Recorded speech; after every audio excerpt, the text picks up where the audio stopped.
કે મારી આ 52 વીઘાનો બગીચો તારો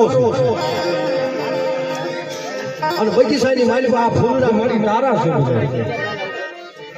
કેવું સાવણ મેળવી હું કાંજાના કઈ ભાગ લાગી ગઈ આ બગીચાની માલિક બટા ફૂલડા છે ને મને ખાઈ લેવા દો બટા અને ખાઈને દો બટા બગીચાની માલિક 5 ફૂલડા નો વધારી દઉં ને